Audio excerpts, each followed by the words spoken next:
I identify black. That is trans talk, ladies. Stop biting. Stop biting. Say LeBron James changed his gender. You know what I mean? Okay, can he stay in the NBA? Or, because he's a woman, does he have to go to the WNBA where he will score 840 points a game? And I find out about it, I'm gonna try to take everything away from you. And I don't care when I find out. Could be today, tomorrow, 15, 20 years from now. If I find out, you're finished. Who's that? That's you. It's clear that Dave Chappelle isn't shying away from controversy. In fact, he's steering straight into it. Whether it's feminism, LGBTQ+ issues, or cancel culture. Dave's unapologetic approach to comedy ensures that no topic is off limits. Buckle up, because we're about to explore how Dave Chappelle crushed woke culture, one controversial subject at a time. I don't want to write these jokes, but I just can't stop. One of Dave's most memorable bits from his recent specials is his illustrative breakdown of the LGBTQ+ community, cleverly portrayed as a group of people on a road trip. Each letter in the LGBTQ+ acronym has a specific role in the car, highlighting the complex and often tense dynamics between different identities. What I didn't realize at the time, and what Kevin had to learn the hard way, is we were breaking an unwritten and unspoken rule of show business. And if I say it, you'll know that I'm telling you the truth. The rule is that no matter what you do in your artistic expression, you are never, ever allowed to upset the alphabet people. The G's, gay men, are driving the car, which Chappelle suggests makes sense because white men, often perceived as the least oppressed, dominate this group. "We built these roads," Dave quips, a nod to the historical privilege and influence that white men have held. That makes sense to me, because there's white men in the G's. And these people are trying to get around discrimination and oppression. And you know how white dudes are. We know these roads. In fact, we built these roads. The rest of you buckle up. We'll get you to where you want to go. The L's, lesbians, sit in the passenger seat, respected but not fully embraced by the G's. There's a subtle tension between the two groups, with Dave pointing out the subliminal digs that sometimes occur between them. Real quick, if you're enjoying this content and want more insights like this, hit subscribe and help us reach these topics to a wider audience. Thank you for the support. Now, let's jump back in. Everybody likes the L's, except for the G's. The B's, bisexuals, are stuck in the back seat. And according to Dave, both the L's and G's find them greedy for their fluidity. They seem to be the group that makes the least sense to the others, adding to the comedic absurdity of the metaphor. Dave explains that the T's, transgender people, are in the farthest back seat, respected but also resented for making the trip take longer. The T's seem to be misunderstood, and their struggles, particularly when it comes to societal acceptance, are portrayed as a source of frustration for the other passengers. Anything the T's say gets on everybody's nerves. And then the T's don't even say anything bad. They just be in the back talking to themselves. I'm hot. Shut up. Shut the up, okay? Just roll the window down. Lastly, the Q's, questioning queer, are hitchhikers picked up along the way. Chappelle portrays them as confused about their identity, which adds to the comedy of an already tense car ride. And just when that car can't get any more tense, the Q's are a hitchhiker that they pick up on the road. Some white dude in booty shorts is walking down the freeway.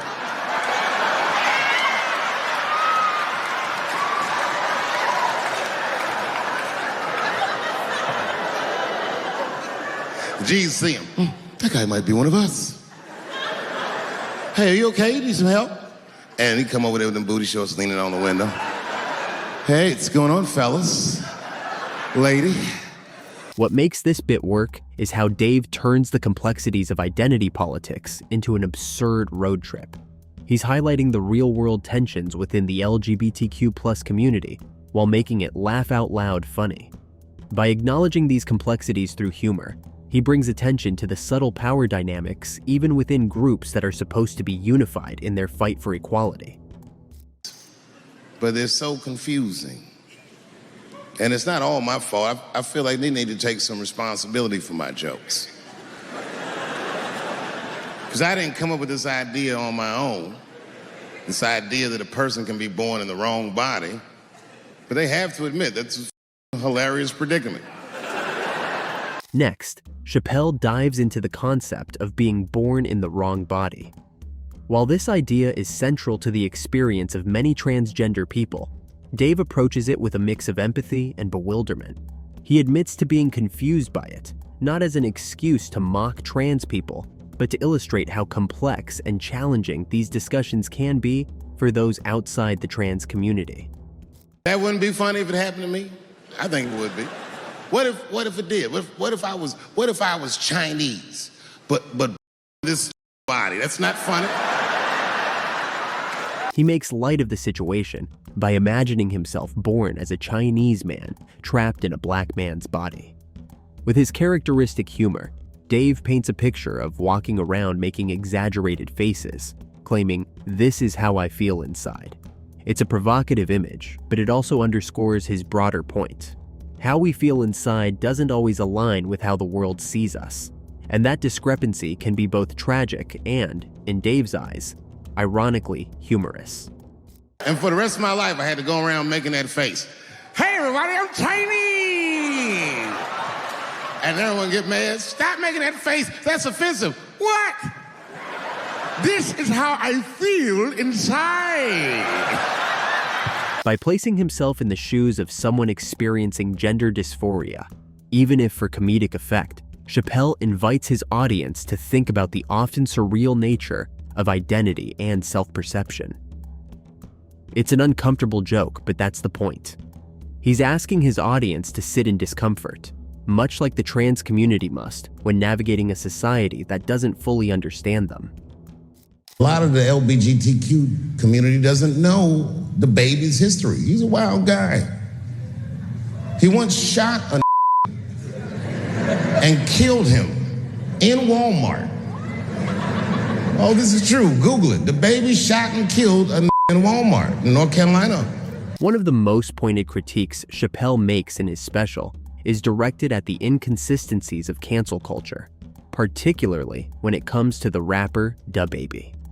After making homophobic remarks at a concert, DaBaby was swiftly canceled by the LGBTQ+ community and the broader public. Yet, as Dave points out, DaBaby's career remained relatively unscathed after he had previously killed someone in a Walmart, a fact that seemed to have far less impact on his public image. Dave's takeaway? In our country, you can kill a man, but you better not hurt a gay person's feelings. It's a harsh, provocative statement that speaks to the power of public perception and the disproportionate consequences people face for different types of actions. Chappelle's critique here isn't about defending homophobia, but about the absurdity of how society chooses to punish people. Nothing bad happened to his career.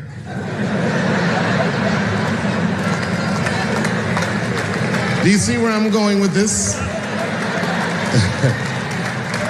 In our country, you can shoot and kill a but you better not hurt a gay person's feelings. He's not afraid to point out the contradictions within the cultural climate. According to Dave, canceling DaBaby for a comment while ignoring his violent past exposes how skewed our moral priorities can be. His commentary on cancel culture doesn't stop there either. It extends to how quickly society is willing to write off people without room for discussion, nuance, or growth. It's like that white black bitch that's in the news all the time. Rachel Dolezal. She always says that. She's a white woman, but then she dressed up like a nigga. Shot her way up to the very top of blackness. Chappelle also wades into the Rachel Dolezal controversy, the woman who identified as black despite being born white. In a bit that veers into the absurd, Dave compares Dolezal's story to that of transgender people, noting that while both involve a mismatch between one's internal identity and external appearance, society treats them very differently. If Rachel Dolezal can identify as black, why can't someone identify as another gender? He asks. He doesn't claim to have the answers, but instead uses humor to highlight the inconsistency in how society views these two forms of identity transformation. The comparison is shocking, yes, but it forces the audience to think critically about the nature of identity, race, and gender.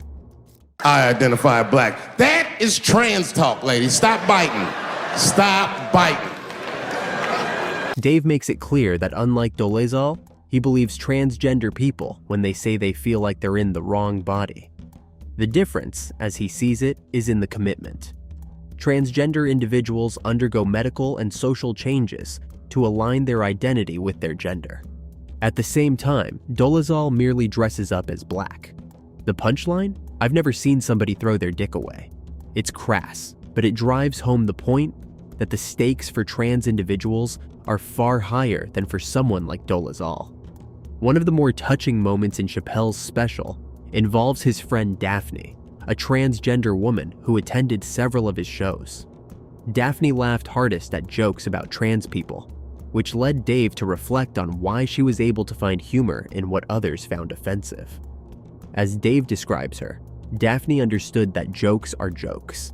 They don't define who someone is or how they truly feel about a community. I want your community to know that one of the coolest people I ever met was a transgender woman. And this is not a man that I knew that became a woman. This woman was trans when I met her. Lived in San Francisco. Daphne Dworman is her name. I would do 18 shows in the Bay Area, sometimes in Oakland and Dirty Hood nightclub, and she would be there, a white trans woman, laughing loud and hard at everything I said. Daphne's tragic death, which Chappelle briefly touches on, adds a somber layer to the special. He mentions that after defending him online against critics, she was subjected to relentless harassment and ultimately took her own life. This revelation shifts the tone of the special, as Dave uses it to call out the harmful effects of internet outrage and mob mentality. She didn't say anything about me being in trouble. She said, just believe I'm a person and I'm going through it. You know, I believe you because it takes one to know one. Chappelle's relationship with Daphne serves as a counterpoint to the accusations of transphobia that have been leveled against him. He uses their friendship to show that it's possible to make jokes about a group of people while still respecting them as individuals. It's a nuanced take that asks the audience to see beyond the surface of the jokes and consider the broader message. I'm not for it, but I'm not against it either. It all depends on who I get pregnant. Dave also tackles feminism and, more specifically, the modern feminist movement. He doesn't shy away from poking fun at the contradictions within the movement, particularly the divide between white feminists and feminists of color. Chappelle points out that while feminism claims to fight for equality, it often overlooks the unique struggles of women of color, making it feel exclusionary to many. Ladies, to be fair to us, I also believe if you decide to have the baby, a man should not have to pay.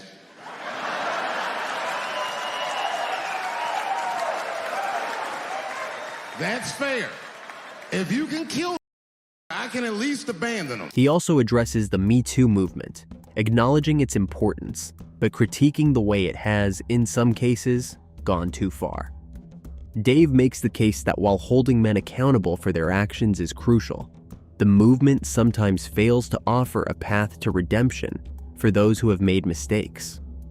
His point is that without forgiveness or the possibility of change, we risk creating a society where people are afraid to speak or make jokes at all. And if I say it, you'll know that I'm telling you the truth. The rule is that no matter what you do in your artistic expression, you are never, ever allowed to upset the alphabet people. In perhaps the most famous part of his special, Chappelle refers to the LGBTQ+ community as the alphabet people. It's a joke that has caused outrage among some. Still, as Dave sees it, he's not mocking the community itself. He's highlighting the complexity and occasional absurdity of trying to fit so many different identities into a single, cohesive movement. People that took 20% of the alphabet for themselves. I'd say the letters, but I don't want to conjure their anger. It's too late now. I'm talking about them L's and them B's and them G's and the T's. The alphabet people joke encapsulates Chappelle's entire approach to comedy. He's willing to say the things others won't, and while it makes some uncomfortable, it also forces us to confront the inherent contradictions and tensions in our society. Her first year as a woman. Ain't that something? Beat every in Detroit, she's better than all of you. Does he have to go to the WNBA where he will score 840 points a game? Dave Chappelle has continued to troll the woke culture with his provoking comedy. Regardless of the backlash and censorship, the iconic stand-up legend has stayed keen on addressing trans ideology with every chance he gets. If I put on an Argyle sweater and I'm like, hey everybody, I feel like a white guy in this sweater and I want some goddamn respect and a bank loan, that's not gonna work. Starting with this stand-up comedy show, where Dave Chappelle went directly for the LGBTQ community. The rule is that no matter what you do in your artistic expression, you are never, ever allowed to upset the alphabet people. Chappelle went directly for the bull's horn, not minding the fact that fellow comedian Kevin Hart got canceled for the same reason. You know who I mean. Those people that took 20% of the alphabet for themselves. I'd say the letters, but I don't want to conjure their anger. Apparently, Chappelle believes he has been in the game for long enough to hold his own with any form of comedic material, and he is clearly of the opinion that he can certainly push the boundaries of his comedy toward this line. I'm talking about them L's and them B's and them G's and the T's. People be surprised. I have friends, all kinds of letters. Everybody loves me and I love everybody. What Dave said was exactly meant to touch on the woke mob ideologies. He clearly wasn't holding back on his views, and the crowd seemed to be riled up for Dave Chappelle's hilarious deliveries. I can't stop telling jokes about these niggas. I don't want to write these jokes, but I just can't stop. Dave Chappelle accused himself of causing all the issues, as he has boldly claimed to be unable to stop making jokes about the LGBT community. Whatever consequences he ensures, he believes he is ready to deal with it. LBGT, and you think it's just one big movement. It's not. All those letters are their own movement. They just travel in the same car together. His next attack on the woke media came in one of Chappelle's iconic and dramatic storytelling style of comedy, and his delivery carried the impact he intended it to. In this case, Chappelle talked about the first time he met Jim Carrey. He says, I'm doing a movie with Jim Carrey. Do you want to meet him? And I said, yes, I do. And it was the first time I could remember since my father died being excited. And the movie was called Man on the Moon. Chappelle described the whole scenario of meeting Jim Carrey in a movie set and went on about how Jim was extremely engrossed in the role he was playing. And at this point, the audience, although amused, had no idea where Chappelle was going with the narration. And Jim Carrey was so immersed in that role that from the moment he woke up to the time he went to bed at night, he would live his life as Andy Kaufman. I didn't know that. Dave Chappelle would go on to talk about Jim Carrey's entire work attitude and how he had to pretend that Jim Carrey was someone else all day long. So much so that everybody on the crew called him Andy. I didn't know any of that. I just went there to meet him, and when he walked into the room where we were supposed to meet, I screamed, Jim Carrey! And everyone said, no! By the time Dave finally sends the finishing blow, everyone in the audience is left in shock and amused as Chappelle describes the feeling of having to pretend Jim Carrey was someone else to how he feels about trans people. And he was clearly Jim Carrey. I could look at him and I could see he was Jim Carrey. Anyway, I say all that to say, that's how trans people make me feel. Nobody expected Dave Chappelle to make such comments about trans, but that is the personality that Chappelle intends to portray with his comedic twist. A certain level of unpredictable character seems to add excitement to his character, in Chappelle's opinion. It's like that white black that's in the news all the time. Rachel Dolezal. She always says that. She's a white woman, but then she dressed up like. Dave Chappelle has always been critical of Rachel Dolezal. His attack on her is based on what is believed to be her woke appropriation of the black race, which, according to Chappelle, is completely insane and mind-bugging. And I always wanted to meet her just so I could understand. I just wanted to have dinner with her so I could just look in her eyes and call her to her face. Dave Chappelle's hilarious take on Dolezal later shifted to his comparison of her claim to that of trans people, which, according to Chappelle, is clearly different. Talking about, I identify black. That is trans talk, ladies. Stop biting. Stop biting. According to Chappelle, it is way easier to believe transgenders than to take people like Rachel Dolezal. Chappelle believes that at least trans people do undergo surgery, which makes their claim of dysmorphia way more believable. I believe transgenders. I don't understand them either, but I know they mean what they say. Them niggas cut their dicks off. Caitlyn Jenner was voted Woman of the Year. Her first year as a woman. Ain't that something? Beat every in Detroit, she's better than all of you. In this next video, Chappelle makes a joke about Caitlyn Jenner, a trans woman who, after transitioning, was named Woman of the Year. Oh, I'd be mad as shit if I was a woman. I'd be mad if I was me. If I was in a BET Awards sitting there and they're like, and the winner for the year, Eminem, my man. It's clear that Dave Chappelle is trying to express his outrage through a comedic medium, and regardless of how he puts it, he makes an effort to make it clear how disturbed he really is by this development in society. Gender is a fact. This is a fact. Every human being in this room, every human being on earth had to pass through the legs of a woman to be on earth. That is a fact. Dave Chappelle is clearly aware of the fact that a lot of people are afraid of speaking on woke culture and trans issues.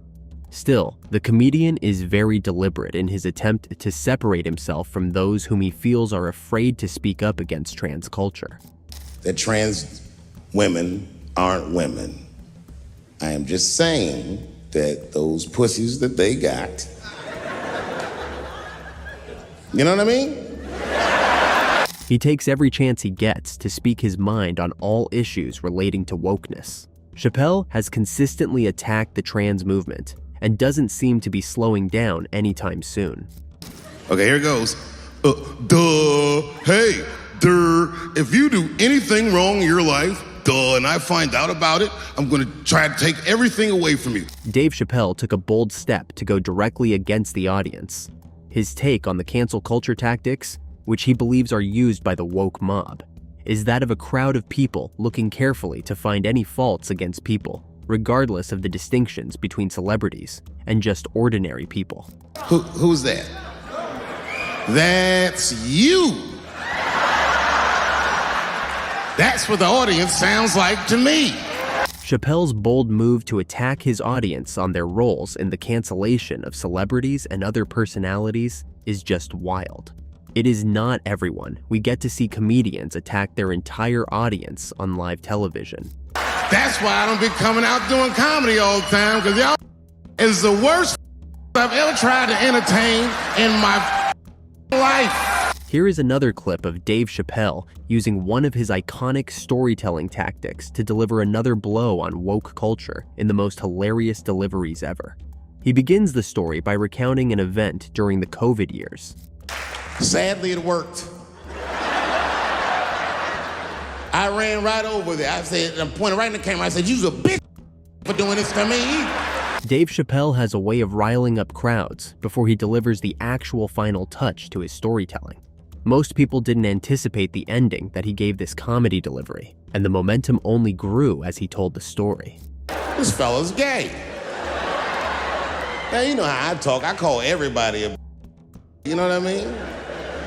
But that's not a right thing to do if they're gay, you know what I mean? And now I was in trouble. By this point, everyone was expecting the punchline, and Dave Chappelle knew exactly what he had planned out for this particular delivery.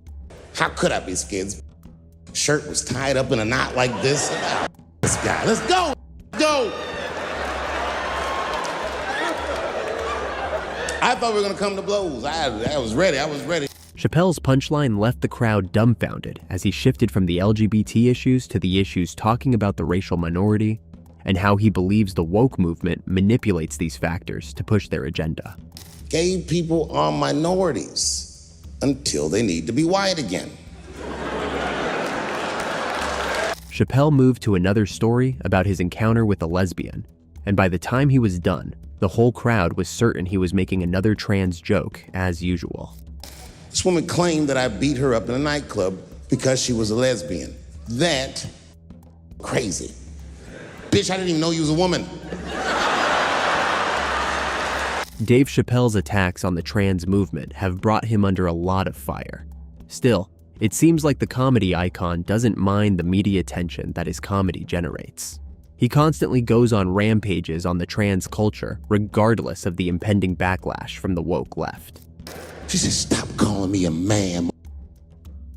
I'm a woman. I said, what? The crowd seemed to enjoy the whole scenario that Chappelle describes about his confusion with a trans lesbian. Even when I watch sports, I be thinking about, think about, okay, say LeBron James changed his gender. More clips of Chappelle talking about the transgender equality movement, especially in the area of sports competition. It's obvious that Dave Chappelle doesn't get tired of throwing jabs at the trans mob, something he has become famous for. Can he stay in the NBA, or, because he's a woman, does he have to go to the WNBA where he will score 840 points a game? Some believe that Dave Chappelle's assertion that LeBron James would score over 800 points if he joined the WNBA is far-fetched. But it seems like Dave Chappelle is extremely convinced of this outcome, despite the backlash he has suffered. Chappelle fails to relent, despite promising never to make trans jokes on countless occasions. What does it actually mean to be equal? You know what I mean? Like, if women are actually equal to men, then there would be no WNBA, would there? You would just be good enough to play in the NBA with us. His jokes about people have made Dave Chappelle take on newfound fame, and most of it is centered around his constant bashing of the trans community. You could shut